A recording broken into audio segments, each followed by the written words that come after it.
Welcome to the shop.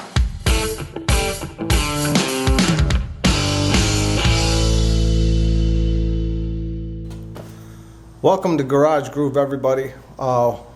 Thank you for joining us. We're going to be working on, we got a little project today. So we have a bike that I had talked about a little before. We never started it. We never did anything to it because I was pressed for time. Well, we got a little bit of time today, and we need to correct some stuff on this bike and then ultimately start it, and we'll take you for a ride on it. Let's take a look at this thing. Look at this monster. This is a beast. Let's get into some of what we did with this thing. This thing is like comical almost, because I put this together with a bunch of scraps I had laying around. It turned out all right. It runs really nice. Last time we had featured this thing, we talked about it. I didn't have the time to change the plug and or the gas and get it to fire and stuff. But there's some other stuff we need to address. Let's talk about this thing for a second.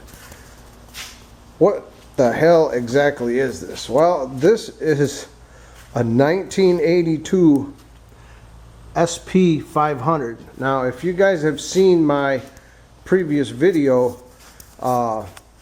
specifically the slideshow on the TT600, there's a picture of two motors sitting on the workbench. One is the TT600 I was getting ready to build that, and the other motor is this guy.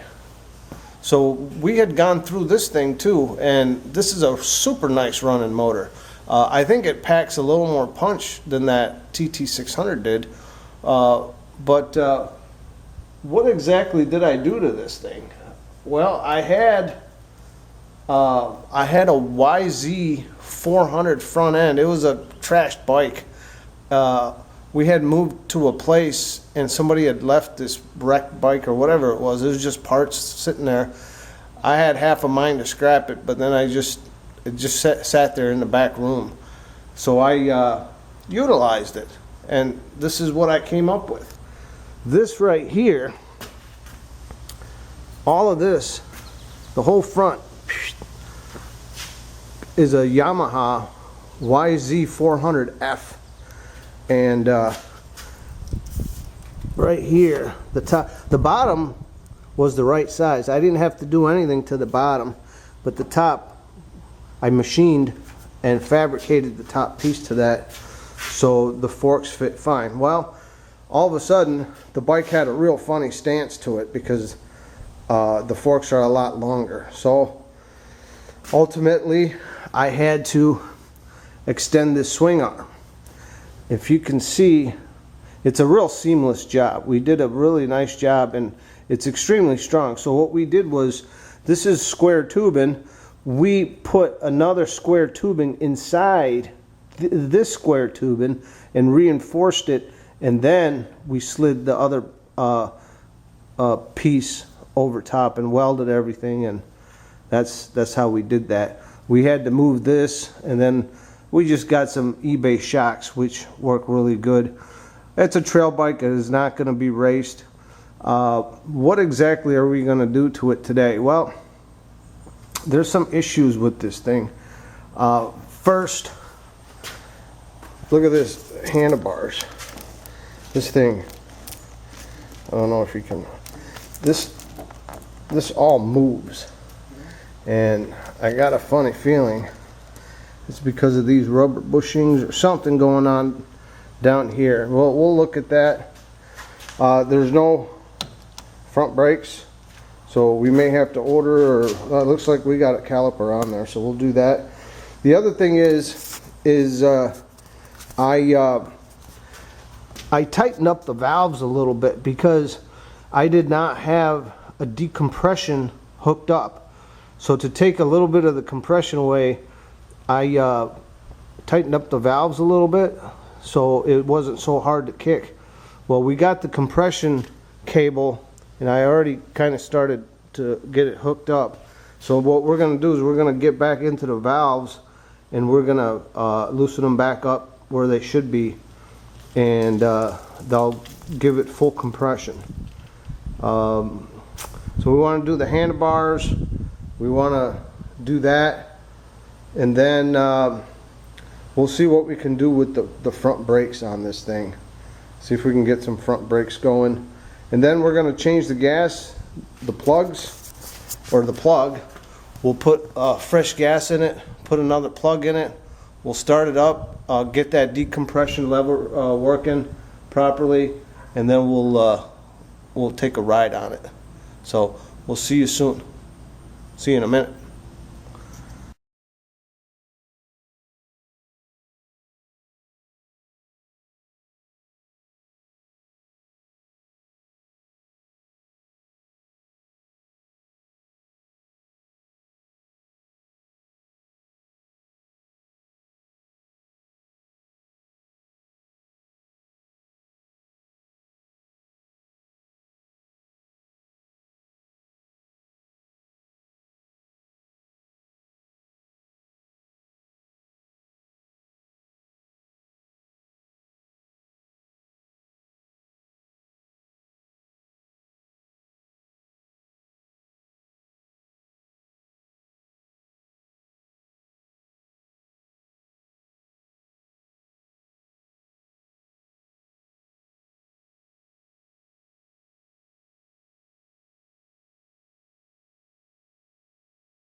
Okay, so what we have done so far is we have backed off on the valves. We've adjusted them.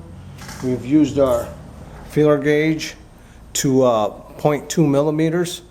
That should be plenty. It's got full. It should have full compression now. And just so you can see what 0.2 millimeter looks like.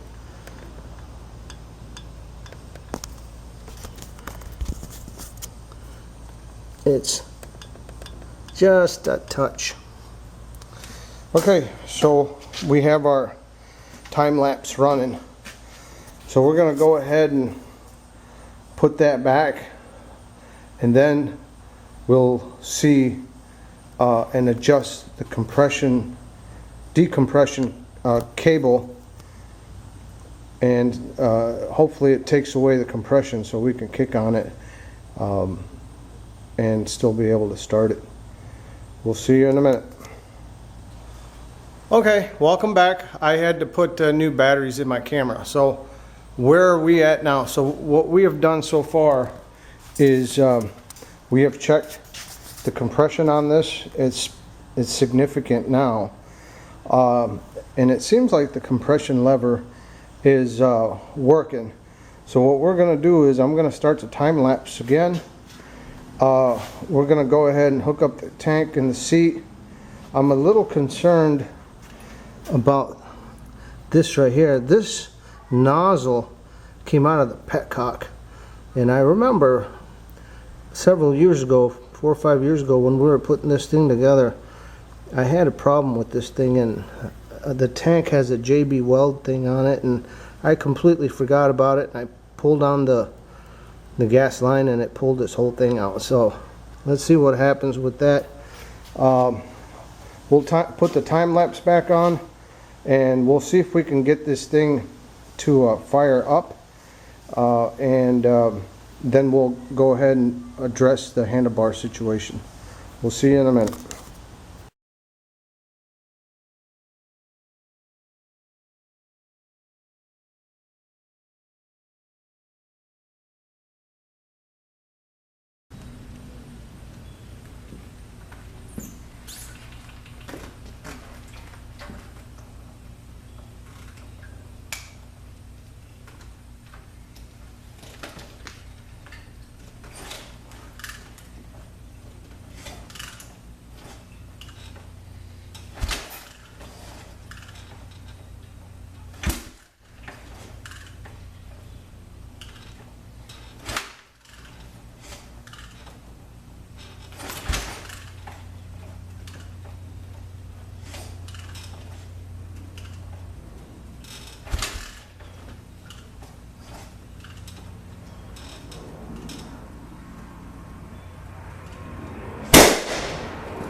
Welcome back to Garage Groove, everybody. Things got a little late yesterday, so we're back here again the second day working on the old YamaZuki.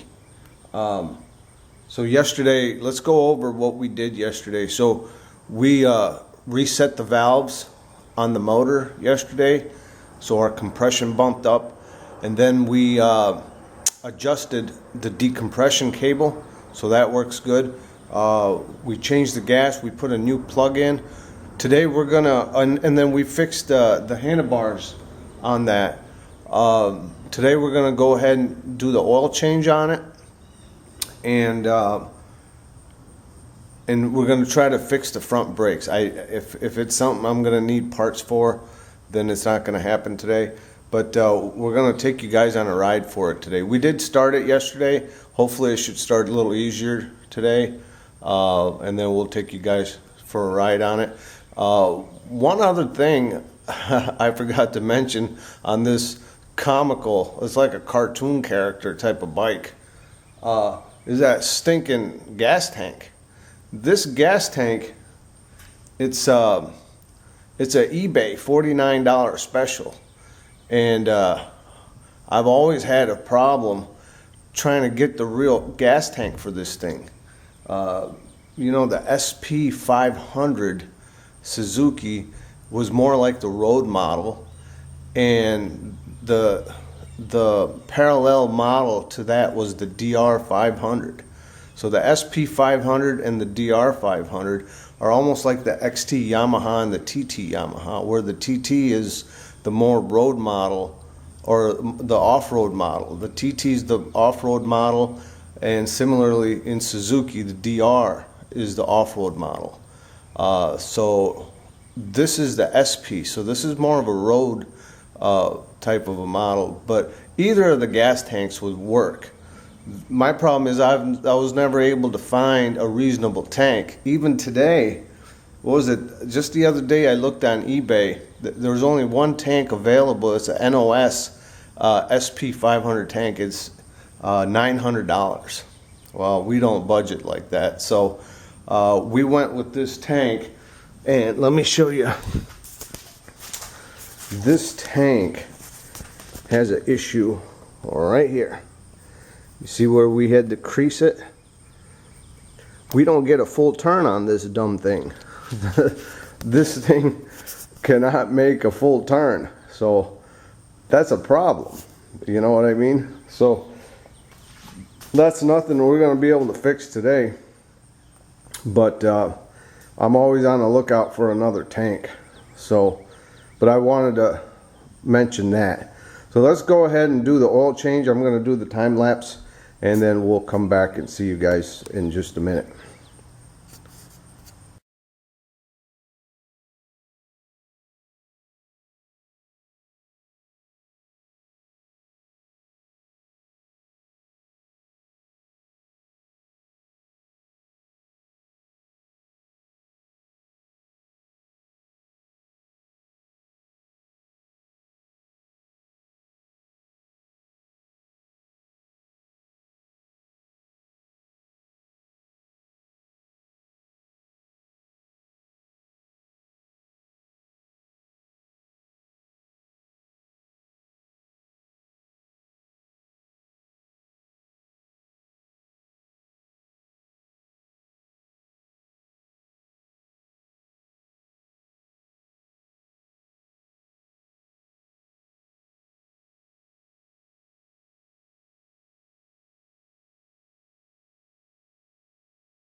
Welcome back, everybody. So we have addressed all of our issues. Let's go over exactly what we have done to this thing, this cartoon character bike. Let's take a look at it. So we adjusted the valves, we got our compression back to full, we hooked on our decompression cable and we have adjusted it. We got the front brakes working, we tightened the handlebars, we changed the gas, put a new plug in it, we did the oil change, and we should be good to go. The steering seems a little tight, it was loose, so when I first started hitting the front brakes on it, I can feel a little bit of a play in the steering stem. So I tightened it up, and now it seems a little stiff. So I've lubricated it, and we're gonna run it, and we're gonna see if it loosens up. Probably just using it a little bit should loosen it up. So let's get this thing started, and we'll take you guys for a ride on it.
got back from the ride.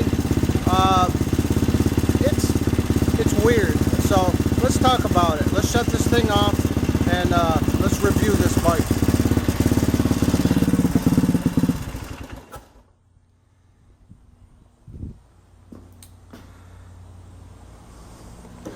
So we just got back from the ride, and as you know, I have several bikes. We have the, sorry about that, I'm just getting set up here so we can talk for a minute. So we have that 83 TT 600, and then we got this thing. It's a SP500 / Yamaha something. How do they compare? Well, I can tell you right now, this motor has quite a bit more pull than that TT 600 does. This thing's got a lot more torque, it feels like. Pulls a lot harder. It's a heavier bike too, a lot heavier. The pros and cons, I think I love the seat on it. It's a thick, very cushiony seat, but it feels like like you're riding a ship, like a boat or something. The steering is a big thing on this because you only have so much rotation on it because of that tank. And I'm on the lookout for a DR500 or a SP500 tank, but they come few and far between, and when they do, they're in rough shape and they want an arm and a leg. And so it's either that or keep experimenting. I don't like doing that either because these are $50 a pop. So we're just gonna run it the way it is. Once I get the correct tank on it, we will sell this bike.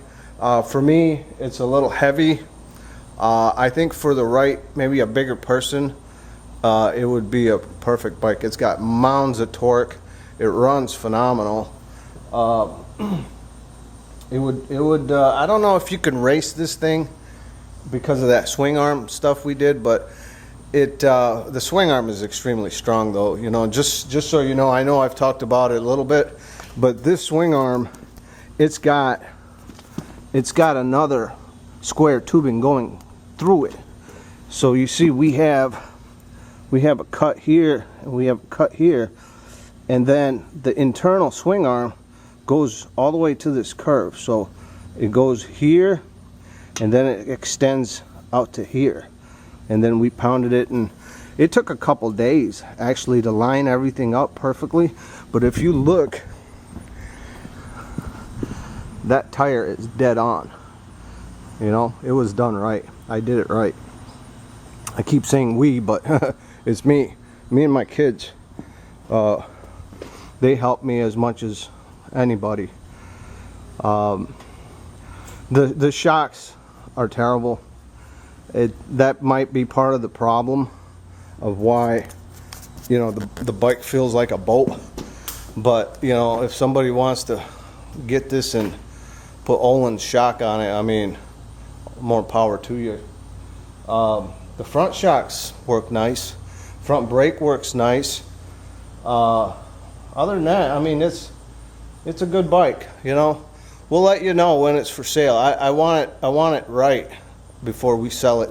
The tank has got to get fixed. I mean, you only have half the rotation on the steering. So, but it doesn't compare to the TT. That TT 600 is an awesome bike. A little less power, but man, you make up for that in just the lightness of the bike. So, well, I hope you enjoyed the ride. Thank you for subscribing. Thank you for your likes. Thank you for joining us on this journey with the music and the bikes. We're going to be doing some music stuff coming up. Just a heads up, we're going to be critiquing and playing through this, one of my absolute favorite possessions. This is a 1973 Marshall JTM clone, and underneath it is the Fender 4.8 cabinet. Very rare. You don't see stuff like that very often, but it sounds amazing. And me and Faison and Sofian and we're going to be sitting around, we're going to be talking about that amp. I love music. We're going to be talking about that, and we're going to be getting this thing prepared for sale. I don't know when it's going to happen. I do want to fix the tank because I don't want it to be unsafe. It's safe right now, but the steering's got to be corrected, man. You can't ride a bike like this with half the steering. So, okay, we'll see you next time. Thanks again for joining us. Have a good day.